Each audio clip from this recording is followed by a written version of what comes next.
Bem-vindos ao Torrente de Ilusões, o canal onde a sétima arte é analisada com leveza e bom humor. Um passeio irreverente pelos arquétipos que habitam as telas, das femme fatales que despedaçam corações e contas bancárias, aos vilões tão charmosos que quase torcemos por eles, e o terror trash, com monstros de borracha e as atuações, estas sim, monstruosas. Como bem definiu Orson Welles, um final feliz é apenas uma questão de onde você decide parar a história. Enquanto a vida insiste em seu epílogo inevitavelmente triste, as telas nos oferecem a liberdade de interromper a narrativa no instante exato, em que o absurdo vira poesia e a ilusão ainda é uma possibilidade. Chega de conversa e vamos ao primeiro episódio.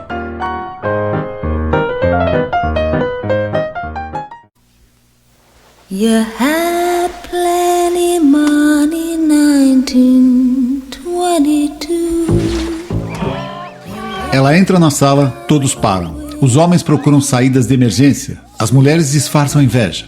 Bem-vindos ao universo da Femme Fatale, a mulher fatal que o cinema jamais esqueceu.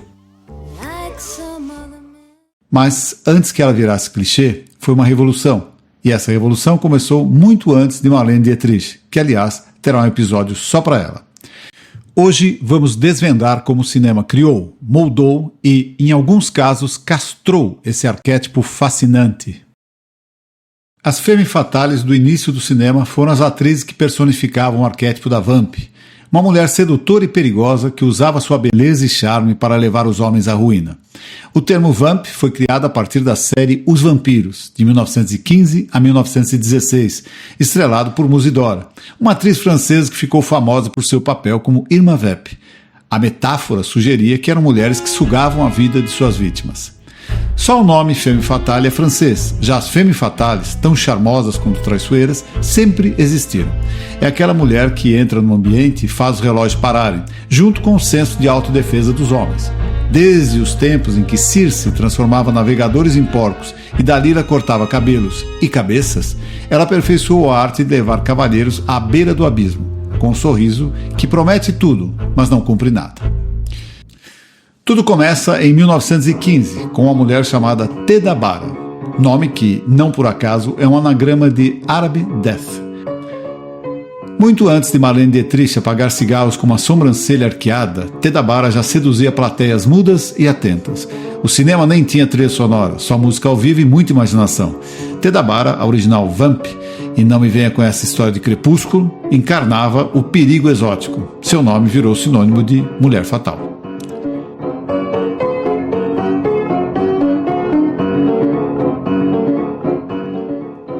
Theda Bara não era uma vampira como as de Twilight. Era a vampira que sugava almas e carteiras. Sua frase icônica, "Kiss me, my fool", e os trouxas adoravam.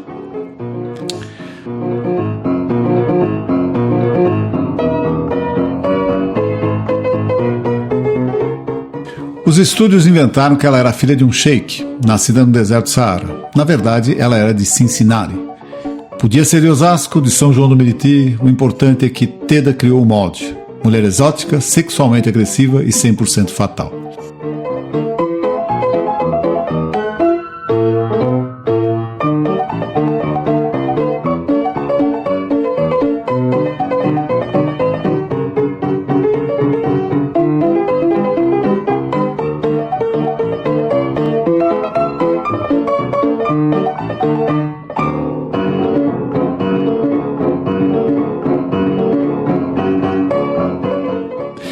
Enquanto isso, na Europa, duas atrizes mostravam que o fenômeno não tinha fronteiras. Pola Negri, que conquistou a Alemanha, trazia uma intensidade quase operística.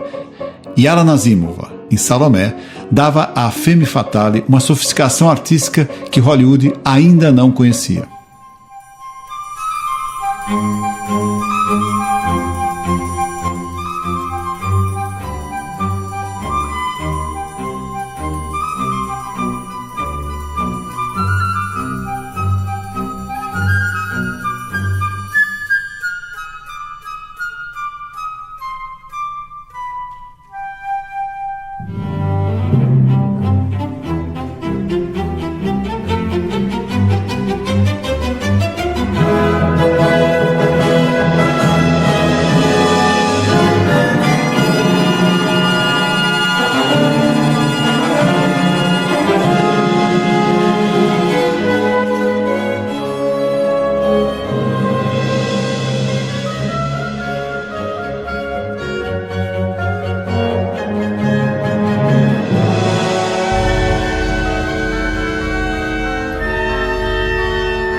A femme fatale deveria ser sempre uma estrangeira. Atrizes como a russa Nazimova ou a polonesa Negri incorporavam a outra, uma projeção do exótico e do perigoso que servia à hipocrisia moral da época. Assim, o americano médio religioso podia se deleitar com o pecado na tela, enquanto mantinha intacta a ilusão de sua própria pureza.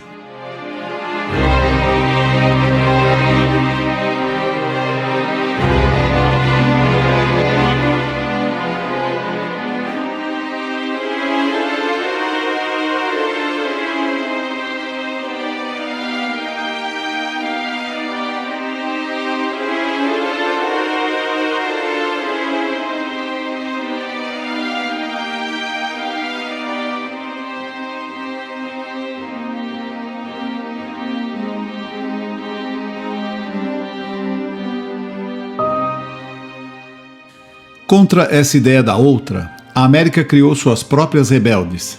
Clara Bow, a It Girl original. Clara não era exatamente uma femme fatale.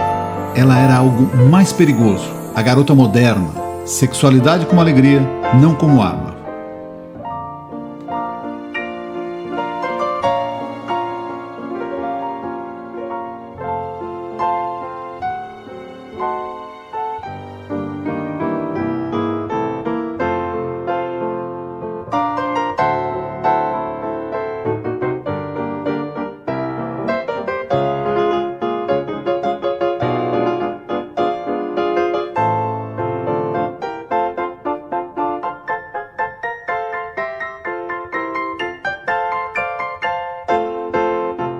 E do outro lado, Louise Brooks.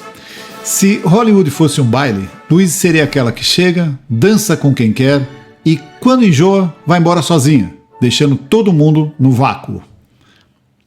Com seu corte de cabelo que virou marca registrada, Brooks criou a femme fatale como vítima do próprio desejo. Sua Lulu não é má, é só livre. E numa sociedade conservadora, mulher livre é o maior perigo.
Isso nos leva à história mais triste dessa trama, Anna May Wong. Se o cinema tem seus pecados, um deles foi relegar Anna May Wong à eternidade como coadjuvante. Uma injustiça digna de roteiro melodramático. Talentosa, magnética, ela brilhou como ninguém, mas o preconceito racial era um vilão pesado. Wong nunca pôde ser protagonista romântica. Hollywood permitia a sedução, mas não o afeto genuíno. Quando a história convoca suas femme fatales, Anna merece lugar central. E quem nega isso esquece que cinema, além de imagem, também é memória. Anna May Wong possuía um talento à altura de sua elegância, mas enquanto a alemã Dietrich podia ser francesa, russa ou americana, Wong estava condenada a ser apenas a exótica. As leis anti-miscigenação viam sua etnia como uma barreira intransponível. No mundo real, beijar um branco era crime, e mesmo hoje, quando essas leis caíram, o cinema só trocou o confinamento legal pela invisibilidade, não permitindo às asiáticas interpretarem um ser humano complexo ao invés de um estereótipo geográfico.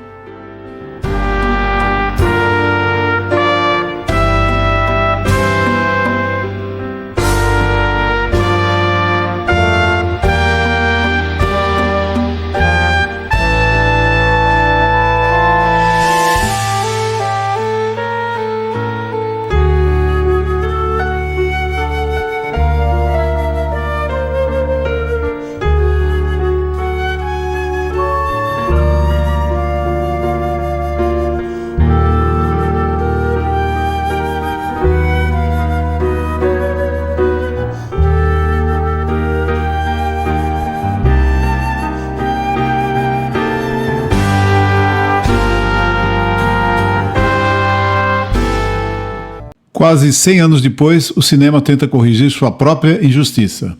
Em Babylon, Damien Chazelle não só homenageia Anna May Wong, ele a ressuscita com fúria e glória. Além disso, explica sua demissão de Hollywood e um novo caminho que ela trilharia na Europa, onde seria bem melhor recebida. But I don't mind because it's hers. It's my girl's pussy. E essa homenagem de Chazelle para a misteriosa Anna May Wong não vem do nada. Ela é o prenúncio de um grande terremoto que abalou o cinema lá nos seus primórdios. E o nome desse terremoto era Marlene Dietrich. Em O Anjo Azul, Marlene inventou o molho, a crueldade com luvas de pelica, o sangue frio com batom, uma elegância vulgar que cortava mais que uma lâmina, e aquela voz, uma voz que parecia ter sido amaciada em chinepes e fumaça de cabaré, capaz de fazer o respeitável professor Immanuel Hatt se rebaixar, se humilhar, se tornar um palhaço, literalmente. Ich bringe Sie alle ins Zuchthaus! Elende Buben!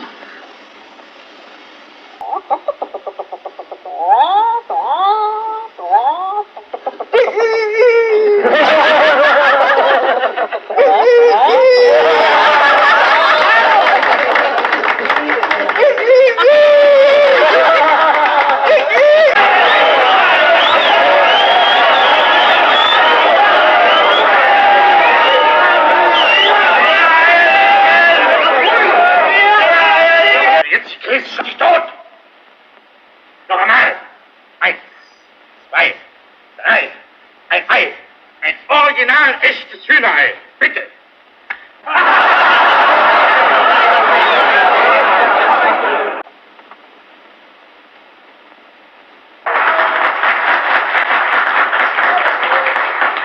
Ich bin von Kopf bis Fuß auf Liebe eingestellt, denn das ist meine Welt und sonst gar nicht. Das ist, was soll ich machen, meine Natur. Ich kann halt lieben nur und sonst gar nicht.